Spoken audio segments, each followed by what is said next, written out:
Question number 11 में क्या दिया हुआ है, SN दिया हुआ है। इससे पिछले क्वेश्चन में SN नहीं AN दिया हुआ था। दोनों में फर्क है। फर्क क्या है वो अभी मैं आपको समझा रहा हूँ। जब बच्चों यहाँ पर SN में n की वैल्यू 1 पुट करोगे तो S1 मिलेगा, ना कि A1 मिलेगा।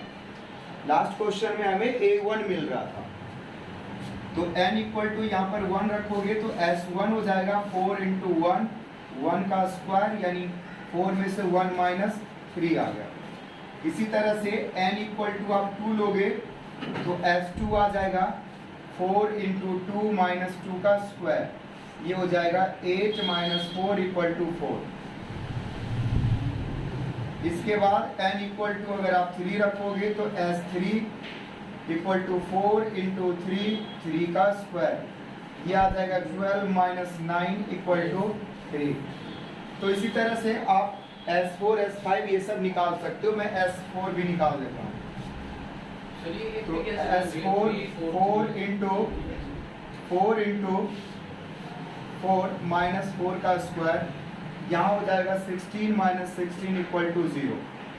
फिर N5 अगर आप रखोगे तो S5 आ जाएगा 4 इंटू 5 का स्क्वायर यानी 20 माइनस 25 इक्वल टू माइनस 5।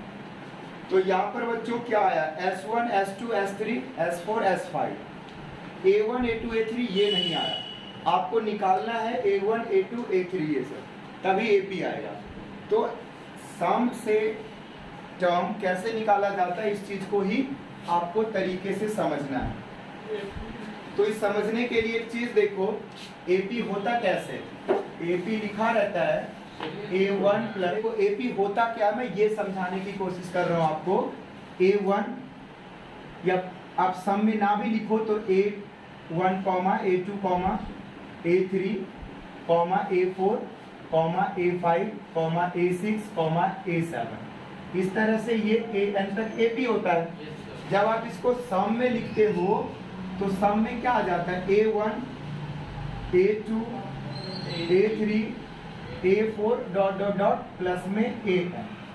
ठीक है, तो ध्यान देना। अब S क्या होता है, ये सम टोटल का सम है यानी SN है। बड़े प्यार से समझा रहा हूं, बाद में फिर समझ में नहीं आना है। मैं जो अभी समझा रहा हूं कभी पूरे साल में नहीं समझाऊंगा, अगले साल समझाता हूं। तो इसलिए समझ में अभी आ रहा है तो समझो, नहीं तो सिर्फ टेप हो गए बाद में। ये SN का मतलब ये पूरा सम है।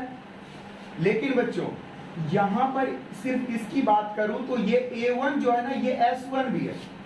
भाई पहला टर्म या पहले टर्म का सम एक ही बात है, एक ही बात हुआ ना जी। बोले एक टर्म को जोड़ के बताओ कितना हुआ, तो एक ही है तो जोड़ना है। इसके बाद बच्चों अगर मैं आपको बोलूं S2 तो देखो ये दोनों मिला करके ये S2 हुआ। S3 की बात करोगे तो ये तीनों मिला करके S3 हुआ। इंटू S4 की बात करेगा तो ये पूरा मिला के S4 हुआ, है ना। तो अब जरा यहाँ लॉजिक समझना, अगर मैं S2 में से S1 माइनस कर दूं यानी कि S2 क्या है, S2 है A1 प्लस A2 और माइनस कर दूं S1 यानी A1, तो हमें क्या मिलेगा, हमें क्या मिलेगा, हमें मिलेगा A2। इसी तरह से S4 यहां तक क्या है, S4 है, इसमें से S3 माइनस कर दो यहां तक के, तो यहाँ A4 मिल जाएगा। S5 वो यहां तक का पूरा का सम है और S4 यहां तक का है, तो S5 में से S4 माइनस करेंगे तो A5 मिलेगा। तो ये समझाने के बाद मैं आपको डायरेक्ट फॉर्मूला आपको यहाँ पे कुछ लिख रहा हूं, इसे समझिएगा।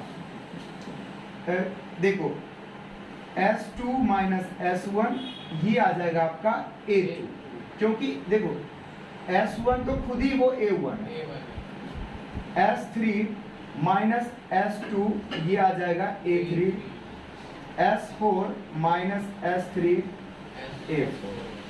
तो इस तरह से आप कोई भी टर्म निकाल सकते हो। तो हमने कुछ सम के रूप में निकाल रखा है S1 S2 S3, तो वहां से AP अब निकाल लेंगे इस ट्रिक से। अब होता यूं है बच्चे, जब सॉल्व करते हैं इसको तो वो AN वाला कॉन्सेप्ट और ये कॉन्सेप्ट दोनों मिक्स हो जाता है। और फिर ये लंबे समय तक बच्चों को याद रहता नहीं है, पेपर में फिर वही वाला लगा देते हैं। उनको सीधा लगता है कि 1 पुट करेंगे फर्स्ट टर्म आ जाएगा, वो ये भूल जाते हैं कि वो nth टर्म का दिया है कि Sn सम का दिया हुआ है।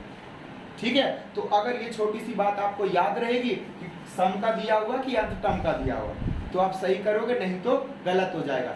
ज्यादातर क्वेश्चन जो लंबा आता है 2 नंबर 3 नंबर के क्वेश्चन या 4 नंबर का, उसमें Sn ही दिया रहता है। 1 नंबर के क्वेश्चन में An दिया रहता है, ये भी ध्यान। तो यहाँ से बच्चों आप फाइंड करो, देखो A1 इक्वल टू आपका क्या आ जाएगा S1 हमने निकाल रखा 3।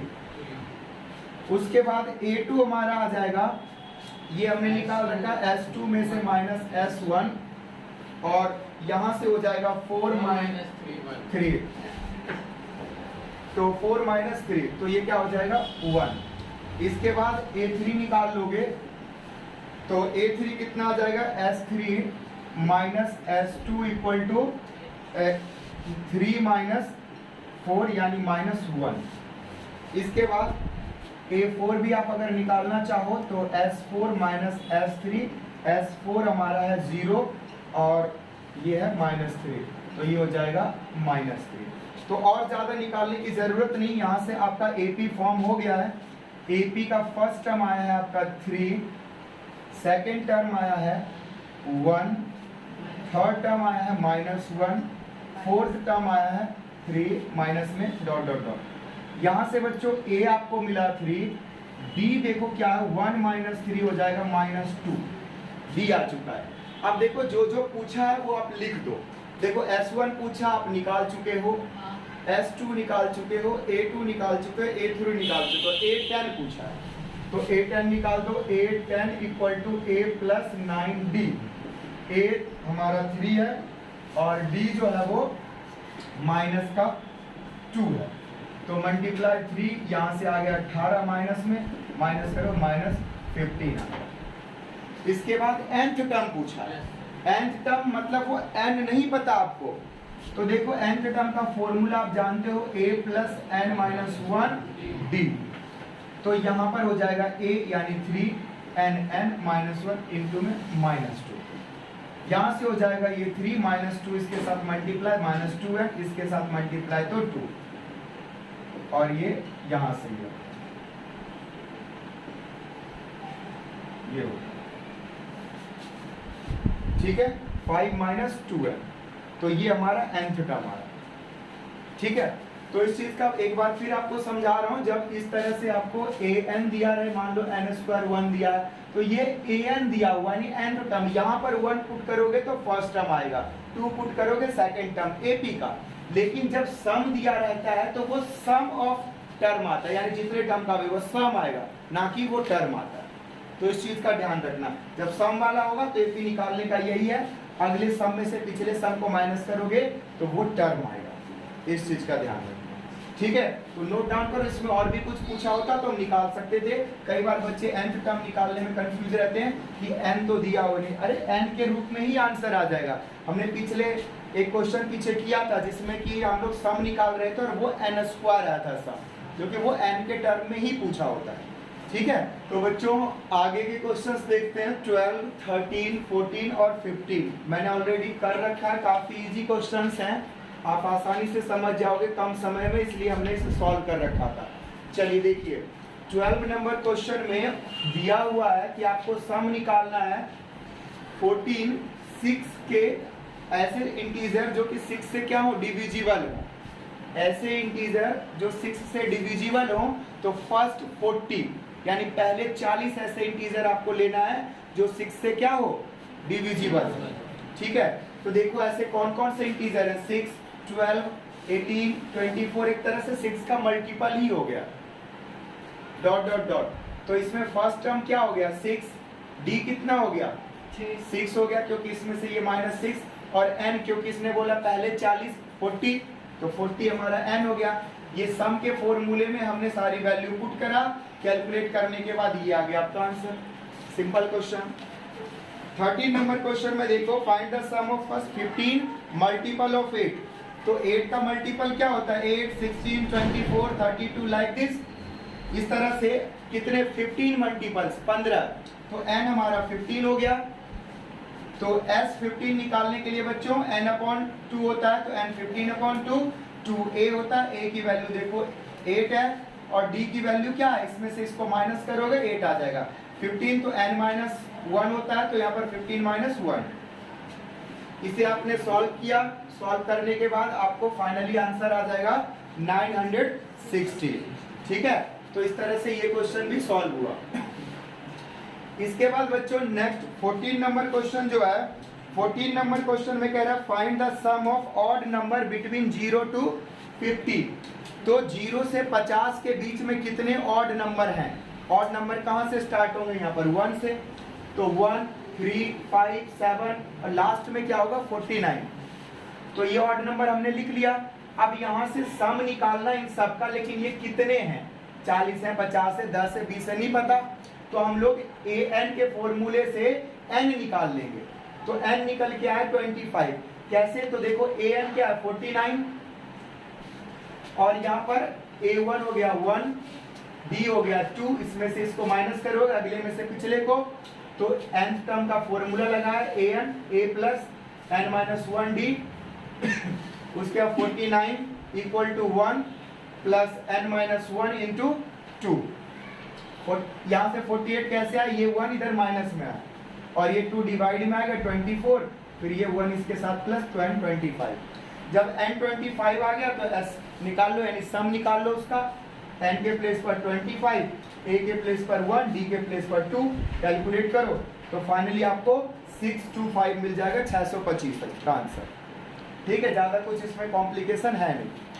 नेक्स्ट 15 नंबर क्वेश्चन को समझिए। 15 नंबर क्वेश्चन थोड़ा सा इसमें मुझे मिस्टेक भी लगता है। पिछले 10 साल से ये बुक चल रहा है, 10 ज़्यादा भी चल रहा है, 10 साल से तो मैं ही पढ़ा रहा हूँ और पढ़ रहा हूँ इस बुक को। तो इसमें मिस्टेक ये है कि देखो क्वेश्चन ये कह रहा है कि कोई कॉन्ट्रैक्टर कोई ठेका लिया किसी चीज़ को बनाने का, ठेकेदार ने ठेका लिया, तो अगर उसने लेट कर दिया तो उसको अगर एक दिन उसने लेट करा फर्स्ट डे, तो उसको पेनल्टी देनी पड़ेगी। देखो यही लिखा हुआ है कि delay for a completion beyond a certain date follow 200 rupees for the first day, यानी पहले दिन उसको 200 रुपये फाइन देना पड़ेगा अगर लेट हुआ तो। ठीक है, लेकिन अगले दिन अगर लेट हुआ तो उसको 50 रुपये ज्यादा देना पड़ेगा, 250 रुपये। फिर एक और दिन अगर लेट हो गया तो उसको 300 रुपये देना होगा, और एक और दिन लेट हो गया तो 350। ऐसे करके 50 रुपये पर डे के हिसाब से बढ़ेगा। तो आपको ये तो समझ में आ गया होगा, जो ये 50 इंक्रीज हो रहा है यही हमारा डी है, और फर्स्ट टर्म क्या होगा 200। इस तरह से ये एपी हो गया और डी हमारा हो गया। तो कह रहे हैं काम करने में उसको 30 दिन की देरी हुई है, 30 डेज वो लेट हुआ है। तो बताइए कि उसको कितना फाइन देना पड़ेगा, कितना देना पड़ेगा फाइन। तो बच्चों हमने क्या करा, S30 यानी सम निकाल लिया SN। ठीक है, S30 n हमारा 30 है तो S30 निकाल लिया, n के प्लेस पर 32 से डिवाइड करा, 2a, a की वैल्यू 200 और d की वैल्यू 50। इसको सॉल्व करने के बाद 27,750 रुपीज उसको पेनल्टी देनी पड़ेगी। अब यहाँ पर मैंने कहा ये क्वेश्चन गलत है। गलत ये है कि मान लीजिए आपको मैंने एक बुक दिया लाइब्रेरी के तरफ से, suppose I am a librarian, मैंने आपको एक बुक दिया और मैंने बोला फर्स्ट डे आपको 50 रुपीज़ 50 रुपये देना होगा, महंगी बुक है सपोज करो, और अगर आप लेट हो गए तो आपको 10 रुपये पर डे के हिसाब से ज़्यादा देना पड़ेगा। तो आप मान लो पहले दिन लेट आए हो, यानी पहले दिन लेकर के आए तो 50 रुपये दोगे, और एक दिन लेट आए हो तो 60 रुपीज़ दोगे, और 2 दिन लेट आए हो तो 70 दोगे ना। लेकिन इसके अकॉर्डिंग कितना देना पड़ रहा है, पहले दिन 50, दूसरे दिन 60, तीसरे दिन 70, चौथे दिन 80, 10-10 इंक्रीज कर रहे हो ना। लेकिन यहाँ तो हमने सबका सम कर दिया, सबको जोड़ के बता दिया, चौथे दिन उसको ये देना पड़ेगा। यानी कितना हो गया, ऐड करो तो जरा इसको, ये हो गया 8, 7, 15, 6, 21 और 5, 26, 260। कह रहे हैं उसको चौथे दिन जब वो आएगा तो 260 रुपये देना पड़ेगा। तो ऐसे थोड़ी ना होता है, मान लो हमने किसी को फाइन लगाया आज 10 रुपये, कल 15 रुपये हो जाएगा, तो कल वो 5 रुपये ज़्यादा यानी 15 रुपये देगा। ऐसा थोड़ी ना 10 और 15 मिला के वो 25 देगा। लेकिन इसके आंसर में देखो तो जब हम सम कर रहे हैं तो वो मेरे हिसाब से तो इसका आंसर ये होना चाहिए था कि 30वें दिन जा करके ये 25 50 50 50 कितना बढ़ के होगा, 30वें दिन का जो रकम होगा वो देगा, वो है कि नहीं। तो मैं इसमें 30वें दिन का रकम सॉल्व करके निकाल देता हूँ, यानी A30 निकाल लेता हूँ। क्या हो जाएगा A30, A प्लस 29D। तो देखो A कितना है 229 इंटू 50, ये हो जाएगा 200 और ये हो जाएगा 1450 बच्चों, 1450 यानी उसको 1650 यानी 1650 रुपए फाइन देना होगा 30वें दिन। तो 30 दिन हुआ तो 30वें दिन इतना देगा। तो ऐसा थोड़ी ना रोज का जो फाइन था सबको जोड़ के फिर एक नया फाइन बनेगा। तो ये कुछ इसके साथ अन्याय है, लैंग्वेज प्रॉब्लम है। जब इस क्वेश्चन को आप पढ़ोगे तो आपको ये समझ में आएगा कि 700 रुपीज का सम आपके पास है, यानी आपके पास टोटल 700 रुपीज है और आपको ये कैश अमाउंट में प्राइज के रूप में बच्चों में डिस्ट्रीब्यूट करना है। कितने बच्चों में बांटना है, तो 7 बच्चों को देना है। और ये कैश अमाउंट जब आप दोगे तो जो फर्स्ट होगा उसको जितना दोगे उससे सेकंड वाले को 20 कम दोगे, फिर थर्ड वाले को और 20 कम दोगे, फिर नेक्स्ट वैसे ही 7वां जो स्टूडेंट होगा सबको 20 रुपए कम देते जाना है। तो बताना है कि पहले को कितना प्राइस मिला, दूसरे को कितना मिला, तीसरे को कितना मिला, इस तरह से। तो देखो यहाँ पर एपी क्या है, डिक्रीज कर रहा है, यानी कम होता जाएगा प्राइस। तो आपको डी प्लस में रखना है या माइनस में रखना है, इसलिए माइनस में हमने रखा, ठीक है, क्योंकि अमाउंट डिक्रीज कर रहा है। तो एन हमें पता है 7 है, डी पता है -20 है और एस पता है 700 है। तो यहाँ पर जब सम का फॉर्मूला लगाएंगे तो हमें ए मिल जाएगा, ठीक है। तो चलो देखो कैसे, एस इक्वल टू हो जाएगा n/2 2a plus n-1 D बच्चों। अब s हमें दिया हुआ है 700, n दिया हुआ है 7/2, यहाँ से आ जाएगा 2a हमें तो निकालना ही था, तो 2a, n की वैल्यू 7 -1 और d की वैल्यू -20, ठीक है। आप यहाँ पर माइनस लगाया करें इंटू में। अच्छा देखो 7 से ये कैंसिल करोगे तो 100 आएगा और 2 से इसे मल्टीप्लाई कर दो तो 200 आएगा। यहाँ से बच्चों 2a और इसे सॉल्व कर दोगे पूरे को तो ये 6 आएगा और यहाँ से हो जाएगा -120। अब इस -120 को जब RHS में ले आओ, LHS में ले आओगे तो प्लस होकर के कितना हो जाएगा 320 और 2a, सो a हो जाएगा बच्चों 160 जो है आपका a हो गया, यानी फर्स्ट जो प्राइस देना है वो 160। अब देखो, अब A1 यानी हो गया 160, आपको A2 निकालना है तो A2 क्या होता है, A1 में से D प्लस करते हो, तो देखो A1 160 प्लस -20 करना है तो ऑटोमेटिक 140। इसी तरह से बच्चों A3 जो हो जाएगा 120 हो जाएगा और A4 जो होगा वो 100 और A5 जो होगा वो 80, A6 जो होगा और A7 जो होगा वो 40 आता है। तो यही A1 A2 A3 ये सब क्या प्राइस है। सो आप ऐसा भी लिख सकते हो, फर्स्ट प्राइस ये, सेकंड प्राइस इतना, थर्ड प्राइस इतना, इस तरह से। यही आपका आंसर है। चाहो तो आप इस तरह के लैंग्वेज भी लिख सकते हो कि फर्स्ट प्राइस इतना, सेकंड प्राइस इतना, ठीक है। 17 नंबर क्वेश्चन को भी समझते हैं बच्चों। 17 नंबर क्वेश्चन को देखो, मैं बता रहा हूँ, इससे पहले आप खुद लैंग्वेज 2 बार पढ़ो तभी समझ में आएगा। मैं तो इसको पिछले 10 साल से खुद ही सॉल्व कर रहा हूँ, तो मुझे तो याद है उसमें क्या कह रहा है। क्वेश्चन में ये कह रहा है कि एक क्लास स्कूल में प्लांटेशन प्रोग्राम है, तो हर क्लास के बच्चे अगर फर्स्ट क्लास में तो 1 प्लांट लगाएंगे, सेकंड क्लास में तो 2 लगाएंगे, थर्ड क्लास में 12th में तो 12 लगाएंगे, और ऐसे करके सभी क्लासेस के बच्चे प्लांट लगाएंगे। लेकिन जितने भी क्लासेस है 3-3 सेक्शन, यानी सभी क्लासेस के 3 सेक्शंस हैं। तो फर्स्ट क्लास के बच्चे 1 लगाएंगे, लेकिन सेक्शन तो 3 है ना, तो कितने प्लांट लग गए 3, तो 3 हो गया। उसके बाद सेकंड क्लास में कितने सेक्शन, फिर 3 और लगाएंगे 2-2 प्लांट तो 6। थर्ड क्लास में 3 सेक्शन और 3 प्लांट लगाएंगे तो 3 या 9। तो इस तरह से लास्ट में देखो कितना हो जाएगा 36, क्योंकि 12th क्लास के हैं तो 12 प्लांट्स लगाएंगे और सेक्शन कितने हैं 3।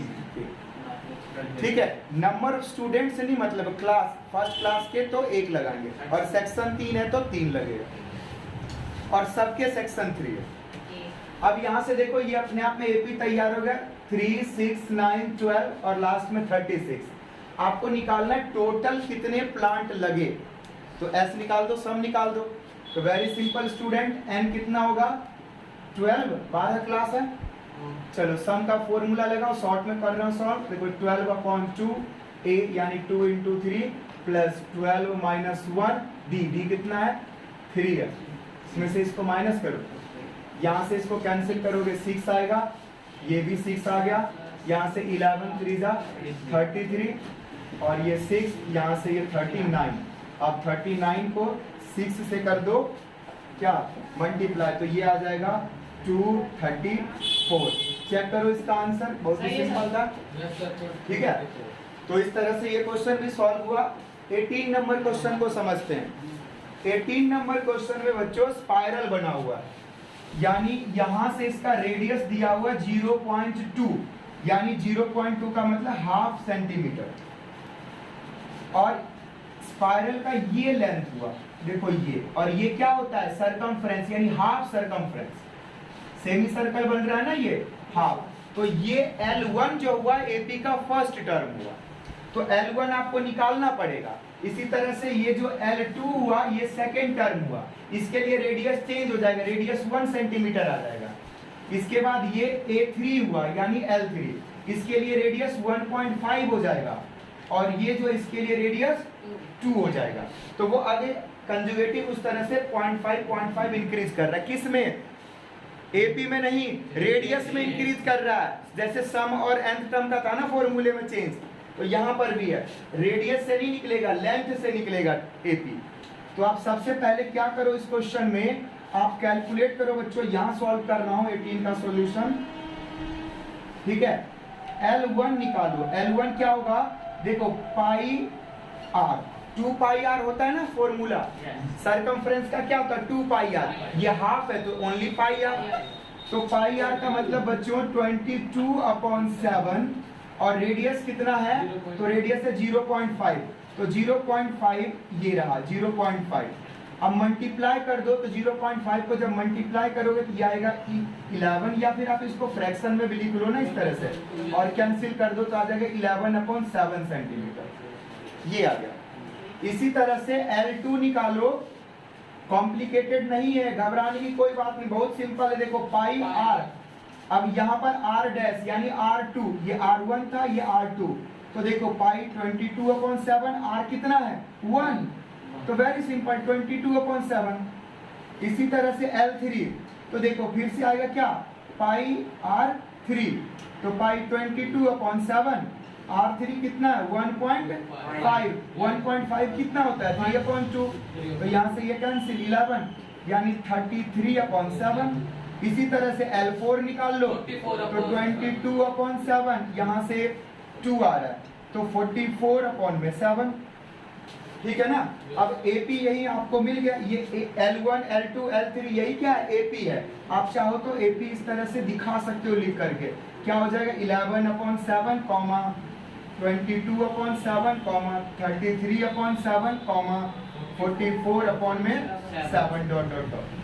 अब आपको लेंथ निकालना है, देखो इंफिनिटी तक नहीं जाएगा, 13 है, n की वैल्यू कितना है 13, तो सम इन सब के लेंथ को सम कर देना है, तो सम का फॉर्मूला लगा लो, यानी S 13 का क्या होगा 13/2 2a, a कितना है 11/7 प्लस n यानी 13 - 1 d कितना है, हाँ बच्चों इसमें से इसको माइनस करोगे बताइए तो कितना आएगा 11/7।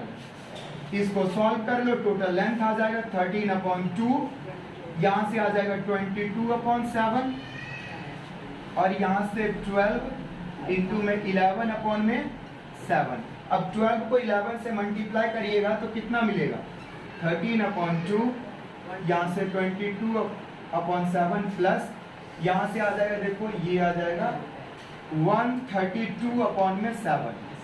ठीक है बच्चों, अब इन दोनों को सम करो, इससे मल्टीप्लाई करो, तो देखो कर देता हूँ मैं, ये 13/2, इन दोनों को जब सम करोगे दोनों का एलसीएम सेम है, ये आ जाएगा 154/7 और 154 जो है कैंसिल हो जाता है 22 के टेबल में। मेंसुरेशन में बड़ा सॉल्व करता हूँ इसलिए मुझे याद ही रहता है। 22 7 154, तो 22 आ गया और 22 2 से कैंसिल होके 11 आ जाएगा।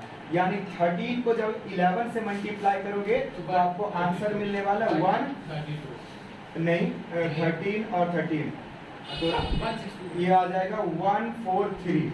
एक बार आप चेक भी कर लो इसको, 143 इसका आंसर है। तो बच्चों इन सब में सही है। क्या प्रॉब्लम है? इन सब में प्रॉब्लम जस्ट इतना था कि लैंग्वेज प्रॉब्लम, आपको लैंग्वेज पढ़ना पड़ेगा। Those student are weak in English, so I suggest him to study with Hindi medium book only for this type of questions, तो आप समझ पाओगे, ठीक है। बाकी लैंग्वेज होता है, हिंदी में हो, इंग्लिश में हो, उर्दू में हो, कोई प्रॉब्लम नहीं है। मैथ का एक अपना ही लैंग्वेज होता है जो बोर्ड पे आपको दिख रहा है, ठीक है। तो इसे नोट डाउन करो लोग। 19 नंबर क्वेश्चन में ये दिया हुआ है कि 200 लॉग्स हैं। लॉग्स मतलब लकड़ के ना, ये गुटका या फिर ब्लॉक बोलते हैं इंग्लिश में, गुटका भी बोलते हैं कई लोग लोकल लैंग्वेज में। तो ब्लॉग इस टाइप के हैं, आप मार्कर ही समझ लो ना, इस तरह से 200 है। इसको क्या करना, अरेंज करना है। तो फर्स्ट जो रो बनाओगे उसमें रखना है 20, फिर उसके ऊपर 19, फिर उसके ऊपर 18, फिर 17, फिर 16, इस तरह से आपको अरेंज करना है। अरेंज करते हुए जाना है। 200 लॉग्स हैं, तो आपको बताना ये है कि इस तरह के कितने आपके रोज बनेंगे, यानी कितने रो बनेंगे, ताकि अरेंज हो जाएगा कंप्लीट 200। और जो टॉप का होगा सबसे ऊपर, उसमें कितने इस तरह के लॉग्स होंगे, ठीक है। तो देखो AP क्या होगा, 20, 19, 18, तो यहाँ से D क्या मिला आपको, -1, और A तो पता है आपको 20। तो यहाँ पर बच्चों आप फॉर्मूला लगाओ सम का। SN का फॉर्मूला देखो, SN का फॉर्मूला हो जाएगा n/2 2A यानी 20 प्लस n-1 D कितना है, -1। तो देखो यहाँ पर सिर्फ क्या है, n निकालना है आपको। यहाँ से ये 200 और 2 इधर आकर मल्टीप्लाई हो जाएगा इसमें, यहाँ n और यहाँ पर 40, यहाँ से क्या आएगा बताओ, -n और +1। आया समझ में कैसे आए, देखो इससे मल्टीप्लाई होकर प्लस हुआ, ये हो गया 400, यहाँ से कितना आ जाएगा 41n और -n², ये आया बच्चों। अब इसे आप कैसे सॉल्व करोगे, तो मिडिल टर्म स्प्लिटिंग मेथड या क्वाड्रेटिक फॉर्मूला से भी इसको सॉल्व कर सकते हो, ठीक है। तो मिडिल टर्म स्प्लिटिंग या क्वाड्रेटिक फॉर्मूला यूज करेंगे बच्चों इसके लिए। देखो फाइनल पहले आप क्वाड्रेटिक इक्वेशन तो फॉर्म कर लो। देखो n² इधर आ जाएगा और ये हो जाएगा -41n और ये रह जाएगा प्लस में 400 = 0। तो देखो इसके मिडिल टर्म को करो, क्या करोगे कि 400 आई मल्टीप्लाई करें, n² लिखोगे, 41 को आप लिख लो 25n - 16n + 400 = 0, ठीक है। अब यहाँ पर देखो इसमें से आप कॉमन निकाल लो, n आ गया कॉमन, n - 25 और इसमें से आप 16 कॉमन निकालो तो यहाँ आ जाएगा 16n - 25 = 0। अब देखो यहाँ से आ गया, ये मिडिल टर्म स्प्लिटिंग मेथड चल रहा है, ठीक है। 16 = 0 बच्चों, तो यहाँ से n = 25 और n = 16, यानी दो आंसर इसका आया, n = 25 और n = 16, ठीक है। आपको ये भी निकालना था कि लास्ट में कितना होगा या लास्ट में कितने होंगे। तो देखो लास्ट के लिए यानी nth टर्म निकालना है, तो जब n 25 होगा बच्चों तो nth टर्म देखो कितने होंगे, यानी a 25 निकालना एक तरह से, तो a प्लस क्या हो जाएगा 24d। तो देखो a कितना है 20 है, 24 × d, तो d कितना हो गया -1। अब इसको सॉल्व करो, देखो बच्चों 20 और यहाँ क्या आ जाएगा -24 और कितना है आंसर -4। अब बताइए लास्ट में क्या आप बोलोगे, 1 मार्कर रखा है, 2 रखा है, -4 का क्या मतलब भाई 25, तो ये आंसर पॉसिबल ही नहीं था। ठीक है, तो इसको क्या लिखोगे, n = 24 इज नॉट पॉसिबल। ठीक है, यानी इसका मतलब ये हुआ कि n = क्या होगा 16 आंसर होगा। तो यहाँ से a16 भी निकालना पड़ेगा, तो a + 15d, तो a कितना है 20 और हो जाएगा 15d यानी -1 = 20 -15 = 5। तो लास्ट रो में जो है बच्चों 5 ब्लॉक्स होंगे। ठीक है, 5 ब्लॉक्स होंगे और 25 जो है ये पॉसिबल नहीं हुआ। कैसे पॉसिबल नहीं हुआ, हमने लास्ट टर्म निकाल के दिखाया कि -4 है, तो इसलिए ये पॉसिबल नहीं है। तो इसको नोट डाउन कर लो। तो लास्ट नंबर क्वेश्चन में पोटैटो रेस है, इसको समझिए, पोटैटो रेस है। इस पोटैटो रेस में एक बच्चा यहाँ से भाग करके यहाँ जाता है और पोटैटो उठा करके यानी यहाँ से जाता है और वापस आके इसमें पोटैटो रख देता है। फिर उसके बाद दूसरी बार फिर यहाँ से यहाँ की बार आएगा और फिर यहाँ ला के रख देगा, फिर यहाँ से अब की बार यहाँ आएगा, फिर यहाँ से रख देगा। तो ये बार बार जो है डिस्टेंस उसका बढ़ रहा है, जितना डिस्टेंस कवर कर रहा है उसे इंक्रीज हो रहा है।